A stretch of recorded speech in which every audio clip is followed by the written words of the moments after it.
प्रिया शरण दास जी ने अपना भाव लिखा कि कथा कैसे सुने। प्रिया शरण दास जी कहते हैं ओ के लगाने बैठ दो ये को तुम्हारी पहचान को हुए। वो के बगल में तो बैठी क्यों ने बोले काय वो तो मैं कथा ही नहीं सुना दे काय फूल आ गए कैसो है फूल अब तो नुकसान हो रहा हो जैसो यार बता अब कथा सुन भी आए उनके जाएंगे कहीं। प्रियादास जी ने अपने जीवन का एक अनुभव लिखा।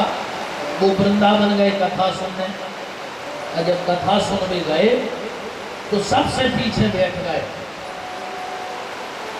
कि हमें तो कथा ही सुनने हैं। पूरे के बैठ ही नहीं पाए जो उनको एक चीला आ गो के लगो और गुरु जी बहुत दिन में दिखाने। प्रियादास जी ने सोची कि जा तो भाई का तो भाई तो जोन सास के पीछे नहीं आ रही भाई थे भाई हिस्सा में मिल गई।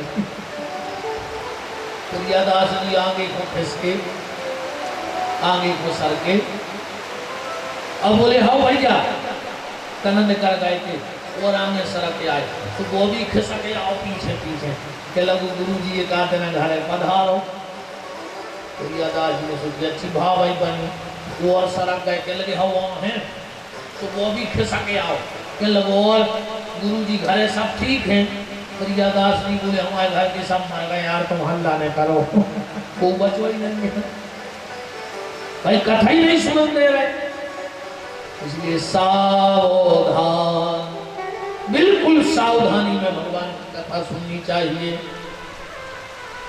अच्छा एक बात और देखना पार्वती जी कथा सुनने बैठी हैं बहुत ध्यान से सुनिए बात। और 14 चौपाई में पार्वती जी ने पूरी कथा राम शंकर जी भोज सुना दी। खुद बैठी सुनवे अब कथा सुना दी शंकर जी को चौपाई पढ़ लो कि प्रथम सुकारण कहूँ विचारी निर्गुण ब्रह्म सगुण बपधारी है बाल चरित पुनि कहूँ अपारा। विवाह की लीला सुनाओ बन बस कीने चरित अपारा बेचरित्र सुनाओ। शंकर जी सोच रहे कथा सुनवे आई के सुनावे। 14 प्रश्न पार्वती ने भोलेनाथ से किए कथा के पहले। भोलेनाथ ने 13 प्रश्नों का उत्तर दिया 13। 14वें प्रश्न को उत्तर ही नहीं दिया।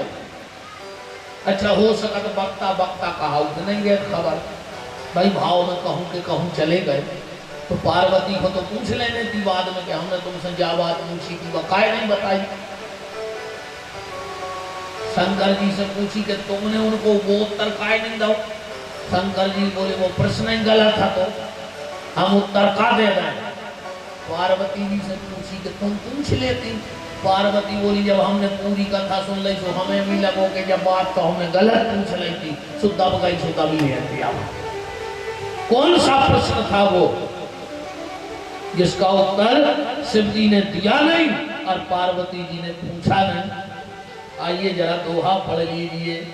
इस दोहे का उत्तर अगर आपको मिल जाए तो अभी हम 6 दिन में हैं हमें जरूर बता देना। हम जाने क्या ना कहता हूँ कि हमारे पढ़ने के हिसाब से नहीं दो अब तुम्हारे मिल जाए तो बता दियो भाई जब जरूरी नहीं है। हम लोग नहीं से कह रहे कि हम फुल लाल हो जब खड़े आए कि सब ये जानने लगे। हो सकता है हम चूक गए हों। कौन सा प्रश्न है पार्वती जी का आखिरी बहुर कहूं करुणा यतन कीन जो अचरज राम और प्रजा सहित रघुवंश मणि किमि गबने निज धाम। हमें क्या बताओ राम जी गए कैसे आते। शंकर जी से कहीं बता देते कि गाय कैसे आते। शंकर जी बोले तुम भी ऐसा ही बेपन बिहारी मूर्ख ही तो यहाँ है। हमने कही गाय बोले जावे की चर्चा ओ की होते जे की आवे की चर्चा हो। अब पार्वती हमसे पूछ रहे कि गाय कैसे आते तो भाई जावे की ओ की होते जे की आवे की हो जेकी आवे की चर्चा नहीं हो कि जावे की का बताना है। बोले राम जी आए नहीं थे, बोले नहीं आए। बोले फिर भाई प्रगट कृपाला ये तो पंजाबी बोला चुतिया में राम जी हते में भाई प्रगट कृपाला है। अभी जग में सब राहत विरागी प्रेम ते प्रभु प्रगटे जीवी आगी। प्रगट होते हरि व्यापक सर्वत्र समाना, हर जगह है भी तो भगवान को कहूं नहीं ढूंढने। तुम तो जहां बैठे हो कहीं भजन करो, भगवान कहीं आ जाए।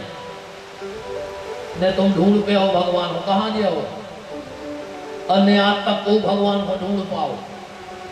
वो भी खड़े होकर बता दे कि फलाने भक्त ने भगवान को ढूंढ ला, मान जाए। पहला ढूंढ पाए भगवान को, पहला गए थे भगवान में कि भगवान आए थे पहला थे। जितने भी भक्त हुए भगवान उनके पास गए हैं, भगवान के पास बाद में लोग आ गए, बाबा तला गए, पर आए तो पहले भी। क्यों? इसलिए भक्त को पता नहीं है कि भगवान कहाँ है, पर भगवान को पता है कि मेरा भक्त कहाँ मेरा भजन कर रहा है, और वो ढूंढ करके वहीं पहुंच जाता है। इसलिए तुम तो जहां बैठे शांति कहूं नन्या ने वन में आए। तुम तो अब भाई वृंदावन चले जा, अब भाई अयोध्या चले जा, पूरे ज्योतिर्लिंग घूमे आओ, तो मन में शांति नहीं है, सुकून वन में शांति नहीं है। और अगर मन में शांति है तो तुम तो कहूँ बैठे रहो, शंकर जी तुम्हारे घटा में बैठे भजन कर रहे हो, वो कहीं शांति है। और अपन मंदिर में मरे जा रहे तो फायदा नहीं पर भाई। बोलो, मन में शांति है तो हर जगह शांति है, और मन में शांति नहीं है तो कौन वन में हैं। आइए हमारे मध्य में श्री पूर्व सांसद श्री लक्ष्मी नारायण यादव जी उपस्थित हैं। उनका बहुत बहुत यदा यदा हि धर्मस्य ग्लानिर्भवत भारत अभ्युत्थानम् अधर्मस्य तदात्मानं सृजाम्यहम्। और इसी श्री कृष्ण के कहे हुए गीता के श्लोक से गोस्वामी जी ने हिंदी बना दी कि जब जब हुए धर्म की हानि बाढ़हि असुर अदम अभिमानी तब तब प्रभु धर विविध शरीरा हरहि कृपा निधि सज्जन पीरा सीदहि विप्र धेनु सुर धरनी करहि अनीति जाय नहीं बरनी। तब भगवान का अवतार होता है। और देखिए अब हम तुम्हें भगवान के अवतार के कुछ कारण बताते हैं। पहला कारण क्या बताया राम भगवान के अवतार का? पहला कारण बताया कि द्वारपाल हरि के प्रिय दो अजय और विजय जान सबको। भगवान के दो प्रिय पार्षद हैं, जय और विजय। कथा तो आपने रामायण में पढ़ी है, हम आपको सिर्फ एक भाव दे रहे हैं। आज संसार में ऐसा कोई भी नहीं है जो ये ना चाहता हो कि हमारी ही जय हो गए और हमारी ही विजय हो गए। बताओ भगवान के पार्षदों को कौन नहीं चाहता? सारी दुनिया चाहती है कि हमारी जय हो और हमारी ही विजय हो, पर ना तो जय मिलती है ना विजय मिलती है। कारण सिर्फ एक है, दुनिया में सिर्फ परमात्मा ही एक ऐसा है जिसके दरवाजे पे जय और विजय नाम के दो चौकीदार खड़े हैं।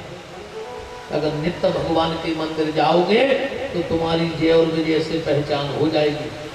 हाँ, जो कुछ काम ऐसे हैं, परिस्थितियां जो हमसे नहीं संभलती।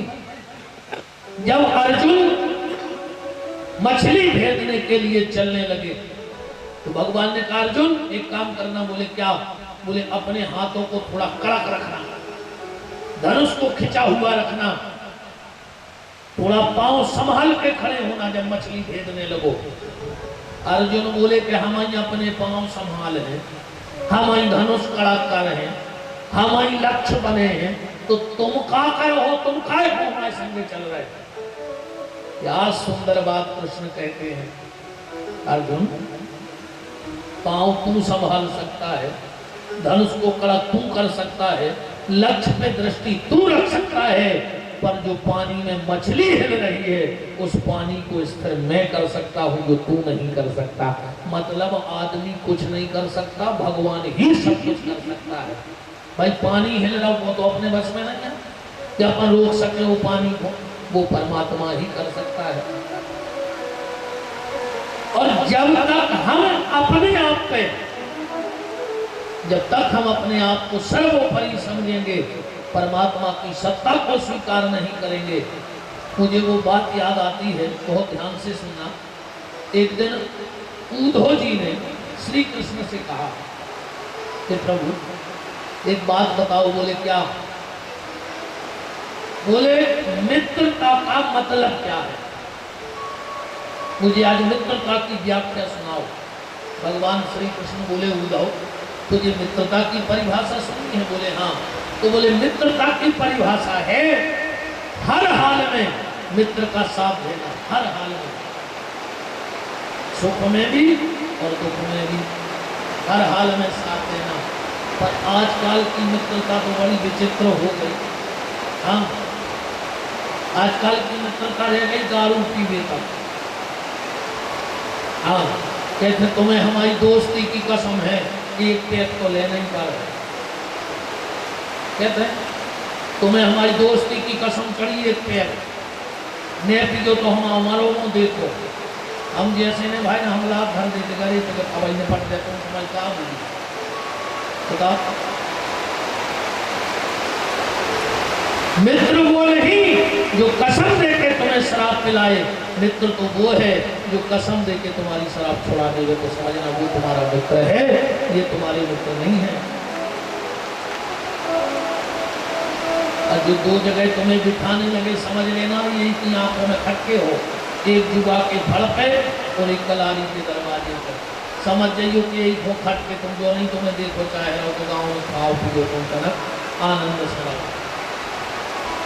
तो भगवान श्री कृष्ण ने कहा कि उद्धव मित्रता का मतलब है हर हाल में मित्र का साथ देना।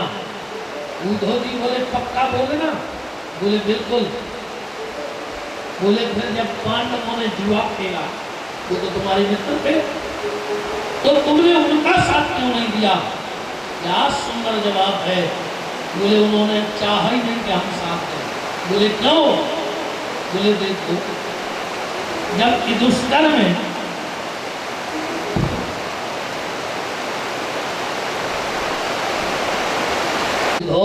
जब दुर्योधन ने ये कहा था कि मुझे पासा फेंकना नहीं आता, मेरी तरफ से मेरे पासे मेरा मामा दुर्योधन फेंकेगा, तो युधिष्ठिर भी तो उठ खड़े होकर कह सकते थे कि दुर्योधन अगर तेरी तरफ से तेरा मामा पासा फेंकेगा तो मेरी तरफ से मेरे मामा का लड़का कृष्ण पासे फेंकेगा। और बताओ दुर्योधन उद्धव अगर मैंने पासे फेंके होते तो क्या कभी पांडवों की हार हो सकती थी? पर युधिष्ठिर तो सोचता था कि कहां शकुनी, हम ही सब कुछ है, अब मैं क्यों जाऊं? और रही बात वहां जाने की जुए में, इस बात से मैं आपको एक बात कहना चाहता हूं। भगवान के 24 अवतार हुए, हमारे सनातन धर्म में 24 अवतार हुए, पर ये सनातन धर्म मेरे कृष्ण का ऋणी रहेगा, ऋणी है। अगर कृष्ण नहीं होता तो आज सनातन धर्म का व्यक्ति किसी को मुंह दिखाने के लायक नहीं बचता। आप कहोगे इतनी बड़ी बात कह रहे, हाँ उसी दिन सनातन धर्म डूब गया होता। आज हम कहीं सिर उठा के खड़े नहीं होते अगर कृष्ण नहीं होते। क्यों? एक बात बताओ, अगर दुर्योधन की सभा में द्रौपदी नग्न हो जाती तो सनातन धर्मी किसी को मुंह बताने के लायक तो बचता क्या? फिर हम कभी सनातन धर्म का झंडा उठा पाते? पूरा सनातन धर्म कृष्ण का ऋणी है कि हे प्रभु उस वक्त तुमने आके द्रौपदी का चीर क्या बढ़ाया, बड़ा तो खाली द्रौपदी का चीर, पर हम सनातन धर्मियों की नाक रखी। तो जय और विजय तो वो ही दे सकता है। इसलिए संसार के दरवाजे मत भटको। अगर जीवन में जय विजय चाहते हो तो परमात्मा की चरण शरण ग्रहण कर लो। वही सर्वोपरि सर्वेश्वर परमात्मा है। नियम बनाओ, हम रोज मंदिर जाएंगे। हम बिल्कुल इसमें हो सकता है हम तो हर जगह से अच्छी बात निकाल के ले लेते हैं। आपने देखा होगा जैन समाज के लोग लाख बने लाख बिगड़े सुबह उठेंगे, स्नान करेंगे, मंदिर जाएंगे। जाते हैं कि नहीं जाते? उनका नियम है, मंदिर जाएंगे। उनके घर की महिलाएं उठ के नहा के मंदिर जाएंगी। हमारे घरों में हम लोग कहते हैं हमारे घर की बहू मंदिर जाएगा उठ के। हमारे घर की बहू नहीं जा सके कथा में, हमारे घर की बहू मंदिर नहीं जा सके। और जो अंदर तुम्हारे घर की बहू डीजे पे नच रही बारात में, वो दिन तुम्हारे घर की नाक बन गई। बोलो, खाली मंदिर जाओगे तो तुम्हारे घर की मान मर्यादा खत्म हो जाएगी। और आज गार्डनों में डीजे पे नचने में तुम्हारी मान मर्यादा बढ़ रही। बोलो, उस वक्त तो तुम्हारी नाक लंबी हो गई ना, जब सबके सामने नाच रहे। खाली मंदिर जाओगे तो तुम्हारे घर की महिलाओं का सम्मान नहीं रहेगा। जैन धर्म का व्यक्ति हो या महिला सुबह उठ के मंदिर जाएगी। आप शाम के वक्त कोनो मिस्त्री के चले जाइयो मुस्लिम भाई के पास, अगर उसका नमाज का टाइम हो गया होगा वो तुरंत कह दे कि तुम तो 5000 को काम भली करवा रहे हो, पहले मत जज्जे हैं अजान वो के बाद तुम्हारी गाड़ी देखना कहूँ और देखवा ले। और हम और तुम ईमानदारी बताओ, मंदिर जाते हो रोज? रामनवमी ने परे, कृष्ण अष्टमी ने परे, तुम्हें पता ही नहीं है कि गांव में कृष्ण को मंदिर भी है कि राम जी भी बैठे हैं। कृपा पूरी चाहिए तुम्हें, पूरी जायदाद पूरी तुम्हें लिखवाने भगवान से, पूरे सुख तुम्हें चाहिए भगवान से, पूरा नाव तुम्हें चाहिए भगवान से, तुम्हें सब चाहिए भगवान से। पर तुम भगवान को 2 मिनट को समय नहीं दे पा रहे गांव के गांव में। तुम्हें सब चाहिए। बोलो, हम गलत कह रहे हो? इसलिए भगवान के मंदिर जाते रहो, सुबह शाम हाजरी लगाते रहो कि हम जिंदा हैं। जिंदा हो तो कैसे पूरी सुविधाएं मिलत रहे। और जब तुम सालों से नहीं गए तो उन्हें समझ लो कि पटका होती हो तुम्हारा गाँव जब यही नहीं गाँव में सुखा 8 दिन आओ उनको। जब सालों से मंदिर नहीं गए माने मार गए, उतने से तुम्हारी सारी सुख सुविधाएं खत्म। पर रोज जाओगे तो उसे भी याद रहेगा कि कोई आता है। अरे अबे कोनो यार भैया हल्के पतले आदमी के घर रोज जान लगो तो ना पावरफुल हो, वो भी सोचत कि यार जो हमारे घर आते रोज काम कर तो देखो, बना तो दे। तो वो तो जगत को मालक आया यार। वो जमात ने सोचे कि हमारे तो 2 के मूल पटक भी आ रहा है, साल भर हो गई, रोज आओ तो 4 करता हो तुम्हारा काम। और बिना स्वार्थ के तो इतने को नहीं दे रहा हो खावे। तो भगवान तो समझ ली तो वो तुमने पटका हुआ में है ही नहीं। तो द्वारपाल हरि के प्रिय दो, जय और विजय जान सबको। विप्र श्रापते दोनों भाई, तामस असुर देह तिन पाई। पहला कारण बताया, पर मन नहीं लगा पार्वती का इस कथा में।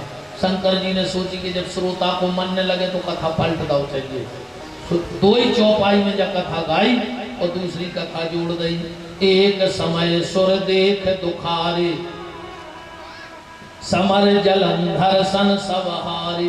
पार्वती एक समय जलंधर के पत्नी पतिव्रता वृंदा ने भगवान को श्राप दे दिया। इस कारण भगवान का अवतार हुआ। यहाँ भी मन नहीं लगा। शंकर जी समझ गए कि 2 कथा में मन नहीं लग रहा और तीसरी में लग गए। तीसरी कथा कौन सी जोड़ दी कि नारद श्राप दीन एक बारा, और कलप एक लगते ही अवतारा। अब पार्वती को मन लगा कथा में, नीचे की चौपाई पढ़ो। गिर जा चकित भई सुन पान। रुक जाओ। शंकर जी बोले का है बोले तुम क्या कह रहे? बोले हाँ, नारद जी ने भगवान को एक बार श्राप दिया था। पार्वती जी बोले हम आए गुरु जी श्राप दे नहीं सकते को। शंकर जी बोले काय? बोले नारद विष्णु भक्त मुनि ज्ञानी, वे तो बहुत बड़े ज्ञानी हैं। शंकर जी हंसन लगे, बोले मैंने हम झूठी बोल रहे काय? घर वाले पे विश्वास नहीं है, गुरु जी पे विश्वास है। पार्वती बोले क्या भी बात नहीं है? तो बोले फिर जो हम कह रहे बात सुनो। पार्वती जी बोली हमारे गुरु जी ने श्राप दी। शंकर जी बोले हम झूठ बोलते ही नहीं, कभी दिया है।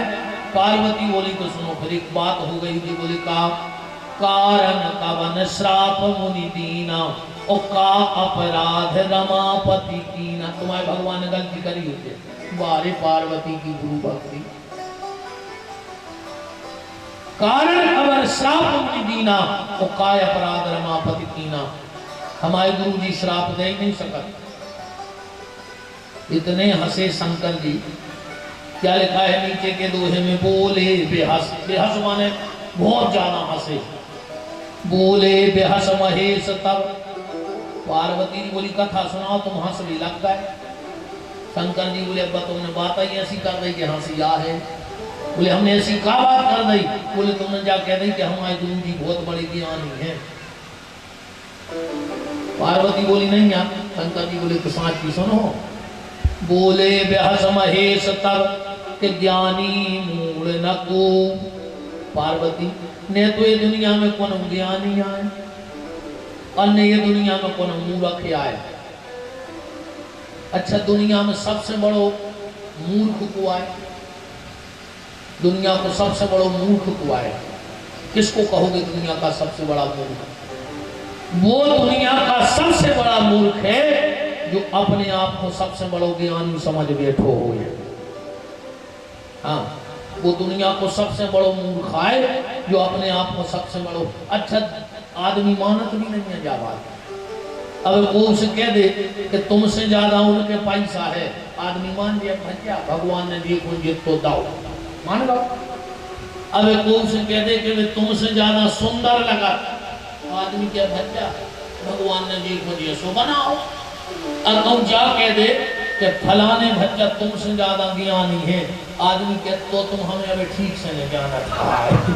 मतलब जा भर नहीं मान रहा कोई दुनिया में कि हमसे बड़ो भी है। सब अपने आप में लाल भुजक्कड़ बने हैं। आपको स्वीकार ही नहीं करो चाहे रहो कि हम मूर्ख हैं। और दुनिया में सबसे बड़ा मूर्ख वही है जो अपने आप को सबसे बड़ा ज्ञानी समझ चुका हो। और भगवान के सबसे ज्यादा निकट वो है जो सब कुछ होते हुए अपने आप को सबसे अकिंचन समझ चुका हो। पार्वती बोले बेहस महेश तब के ज्ञानी मूड न को, अजय ही जस रघुपति करहि तस। भगवान चाहे तो 1 मिनट में ज्ञानी बना दें, और भगवान चाहे तो 1 मिनट में मूर्ख बना दें। चाहे तो राज ही रंग करे और रंग को द्वार ही द्वार फिरावे, और चाहे तो चींटी के पाँव में बांध के हाथी को 7 समुंदर के पार लगावे। चिटिया से हाथी खिंचवा दे। और कबीरदास जी तो कह रहे हो कि पेनी नजर देखो, चींटी के पग घुंघरू बाजे, चींटी के पाँव में घुंघरू बंधवा दे। अब बताओ बार बरोबर पतरे तो चिटिया के गोड़े ही हो। अब वो घुंघरू कितने पतरे बंधे हुए हैं, फिर उनमें मोती कितने पतरे डरे हुए हैं। बताओ लेन से बांधे गए दिखाते नहीं।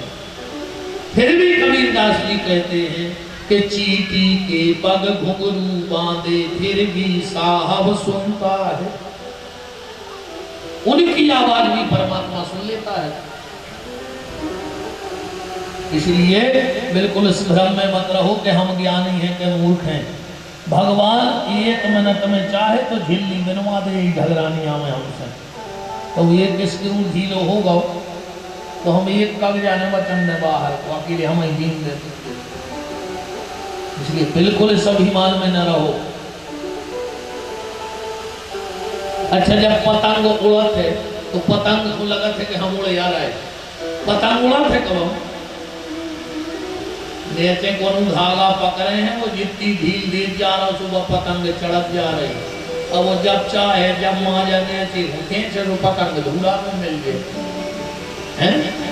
वही चढ़ावे वही उठावे, प्रभु जी खेले तेरे संग, डोरी राम जी के हाथ, जीवन एक पतंग डोरी राम जी के हाथ। अब पार्वती को लगा कि हाँ बात में दम है भोलेनाथ की, तो बोले अब बता दे हमारे गुरु जी से क्या गलती हो गई। शंकर जी बोले आ गई गली पे, बैठो अब बता रहे।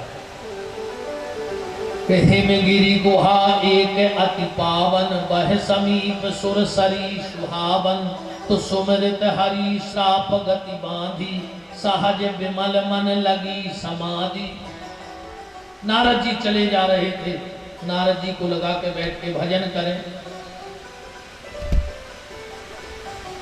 पर नारद जी को श्राप है, ध्यान से सुनना। श्राप किसने दिया? राजा दक्ष ने। 10,000 लड़के बनाए राजा दक्ष ने, और 10,000 लड़का चले गए भजन को पढ़वे के लाने। लौट के आए, नारद जी ने 10,000 को बाबा बना दो। दक्ष ने 10,000 लड़कों को और जन्म दिया, नारद जी ने उनको भी बाबा बना दो। दक्ष ने श्राप दे दिया, नारद मैं तुझे श्राप देता हूं, तूने मेरे 20,000 बेटे साधु बना दिए, तू 2 घड़ी से ज्यादा कहीं रुक ही नहीं सकता। ब्रह्मा जी प्रकट हो गए, बोले मूर्ख दक्ष, तूने एक संत को श्राप दे दिया, तो जिस मुंह से तूने संत को श्राप दिया है, मैं तुझे श्राप देता हूं कि तेरी ये गर्दन ही नहीं रहेगी। इसीलिए दक्ष की गर्दन यज्ञ में होम दे गई, बकरा की लगी। ब्रह्मा का श्राप। बोले निरपराध? बोले हाँ। क्यों? बोले तुझे पता है कि तेरे 20,000 बेटे कैसे हैं? बोले कैसे हैं? बोले तूने दक्ष तीसरी सृष्टि का निर्माण किया है, तेरे 20,000 बेटे न स्त्री है न पुरुष है। ये कौन है? बीच वाले, जिनको हम लोग खसुआ बोलते हैं। राजा दक्ष के कैसे उत्पत्ति है खसुओं की, 20,000 लड़का भय थे खसुआ। ब्रह्मा ने कहा नारद, दक्ष, नारद ऋषि जानते थे कि तेरे ये बेटे दुनियादारी के काम के नहीं हैं। अगर ये राजा बनते 20,000 बेटियों का जीवन बर्बाद कर देते, शादी होती तो। आज से ये तेरे 20,000 बेटे अलग एक प्रजाति में रहेंगे और ये भजन करेंगे, और जिनको ये दिल से आशीर्वाद दे देंगे उनकी एक बार मौत भी टल जाएगी। तो नारद ने तो समाज का भला किया है, ना कि नारद ने तेरे बेटों को गलत रास्ते पे भेजा है। पर अब श्राप तो श्राप है, पर आज नारद जी को लग रहा है कि हम भजन कर लेते, पर श्राप लगी है, ज्यादा बैठ नहीं सका। पर यहाँ लिखा है सुमिरत हरि श्राप गति बांधी। कैसे बन गई वो बात को ऐसी समझ ले, जैसे अपन से कछु जुर्म होगा। पुलिस आई, उठा के ले गई, डायरी बनी, कोर्ट में पेश भय, जज ने तुम्हें सजा दे दी, इसको मौत की सजा दे दो। तुमने कही वाह ऐसा वारे हैं, बहुत ऊपर तक पहुंच पकड़ है, हाई कोर्ट जाएंगे। हाँ, हाई कोर्ट में केस लग जाए तो की फांसी फिर मान्य नहीं हुए। हाई कोर्ट गए, उते भी कछु दिन केस चलो,